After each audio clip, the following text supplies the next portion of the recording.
Yo, what's poppin' everyone? Welcome back to the channel. Zach Lesage here. Caught me late at night, but we are going through some Iron Thorns gameplay.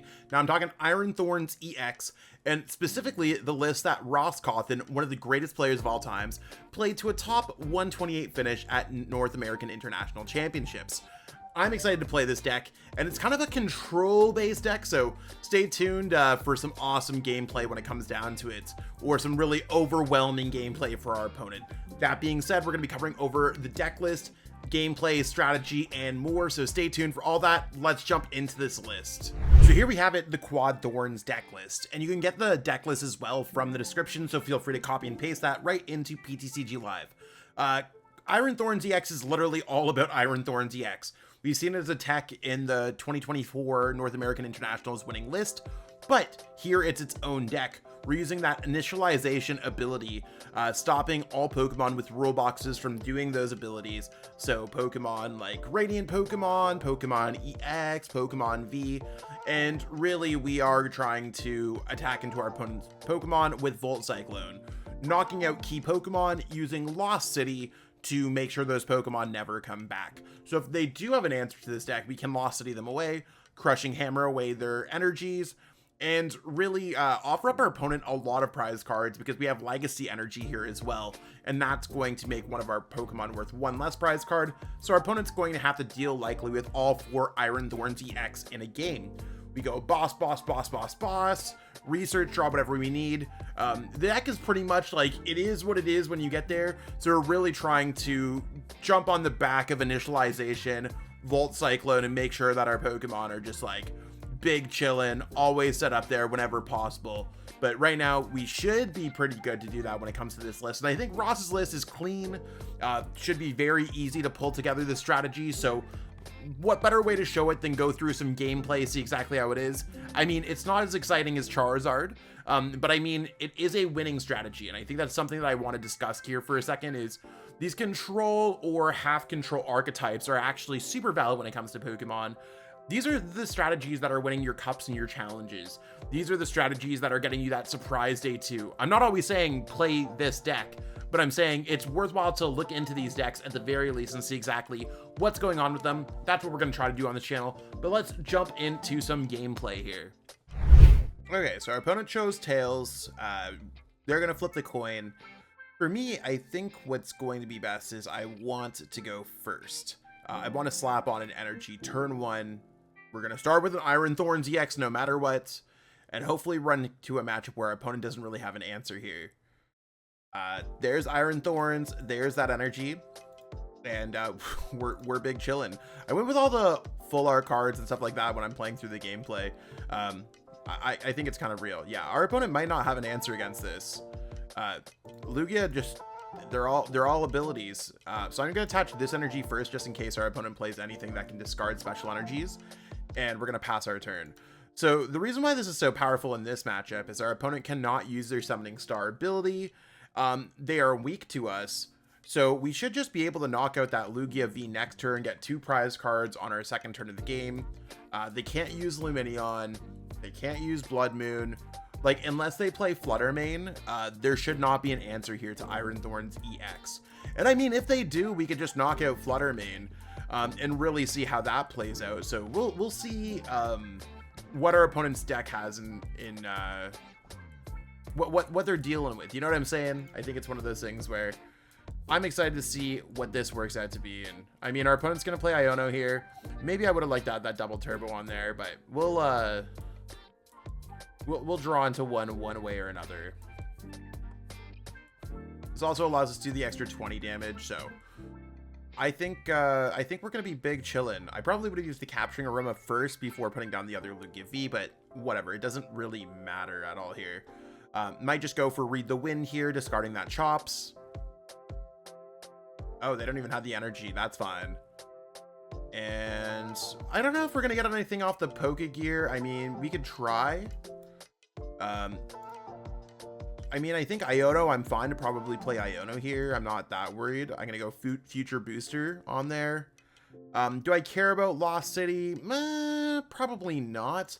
But just so that we're not getting in the deck, yeah, I don't want to lose all these supporters. So we're just gonna put those at the bottom of our deck. hopefully draw into a double turbo and start attacking. Didn't get the double turbo, that's fine. We're just going to slap on a lightning energy and we will pass our turn.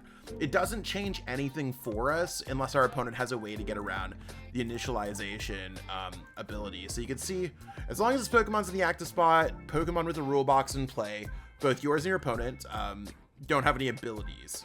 So we're in there, we're blocking Lugia V-Star's ability with initialization, and that's what we're chilling with. Like, it's really like a pretty easygoing strategy. So if you're a player that's playing at an advanced level, I'm sure you understand where Iron Thorns EX is like, okay, I can see how this cuts off a lot of the metagame. If you're a newer player to the game, this is the type of strategy where your opponent flips over Lugia and they might just lose.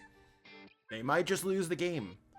So they're going for a read the win there. They're probably going to pitch away, maybe a Chops. Oh, we already put the Iono Chops away, so they might not have another Chops. They're just kind of chilling. Okay, cool. At this point, we want to start setting up another one. So we're going to go here and go Arven. I don't care how many cards our opponent has in our hands.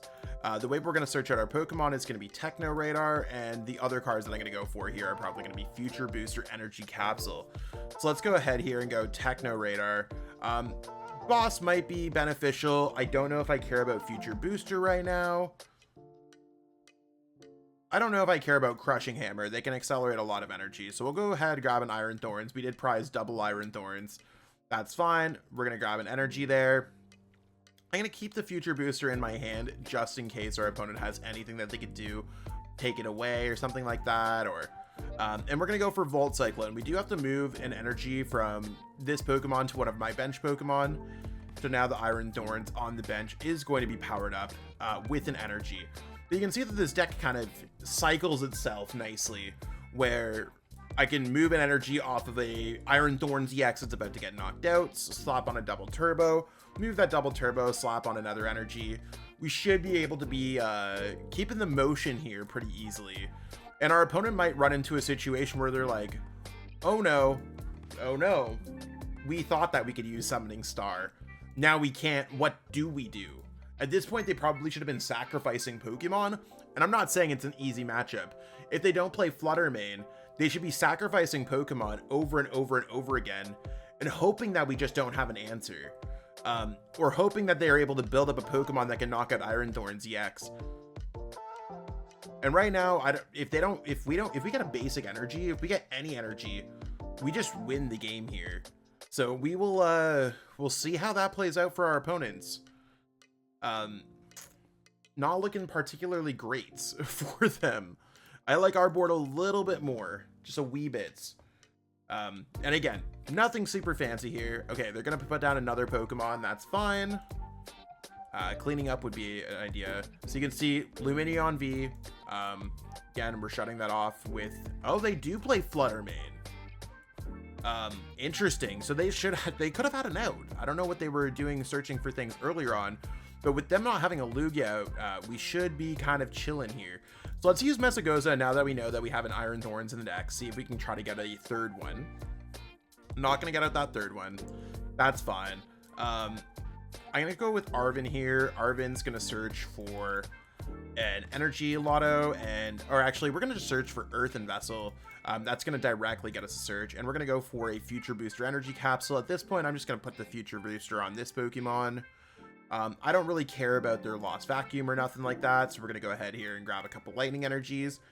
And the one thing that's tough is like the Volt Cyclone, you do have to move the energy. So if you do not have the energy, you could find yourself in a situation where just don't attack. I mean, your opponent's really not doing too much in response unless they have an answer.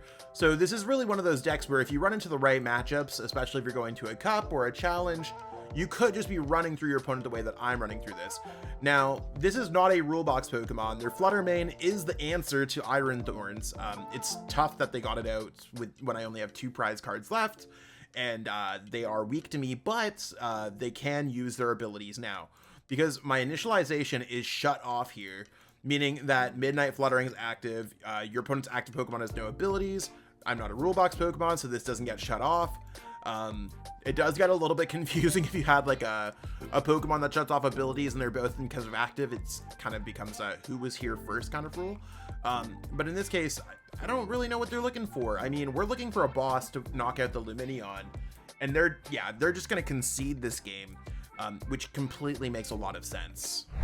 That's really how Iron Thorns is going to work out in most games. Your opponent may or may not have an answer. If they don't have an answer, you're literally announcing Volt Cyclone, Volt Cyclone, Volt Cyclone until you clear up the board. If they do have an answer, which our opponent actually did with that Flutter main, they might be able to slow you down and get something out that can kind of attack back. Our opponent, I'm not entirely sure what happened. Maybe they didn't get the cards to go there. Maybe they didn't fully realize, because I mean, they made that mistake with that Luminion as well.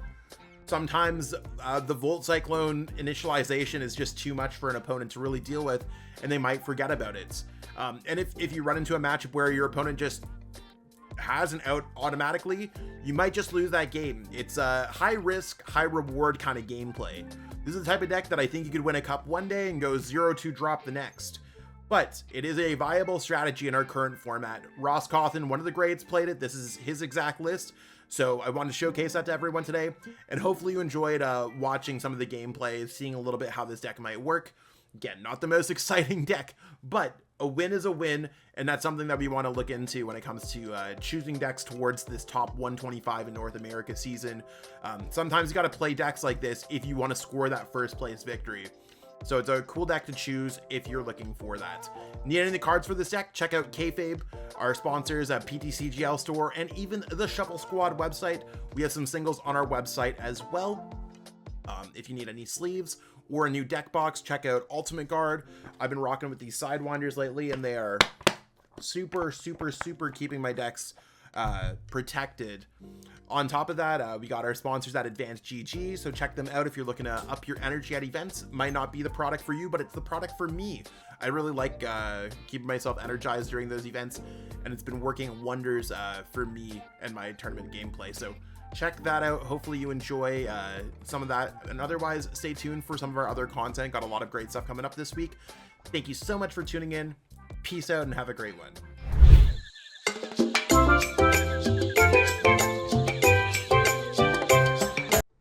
Want to support the Shuffle Squad? Be sure to check out all of our sponsors in the description to pick up Pokemon TCG singles, sealed, and PTCG live codes. You made it to the end. Thank you so much for watching this entire video from the Shuffle Squad. Honestly, from the bottom of our hearts, we appreciate each and every person that supports our content, watches what we have going on every single day, every single week, even from time to time, and continuously allows us to have a forum to project our creative content towards the Pokemon TCG community. So if you haven't already, be sure to give this video a like, subscribe to the channel, and even leave a comment to help boost the YouTube algorithm. That being said, we'll catch you with our next video. Thanks again. Take it easy.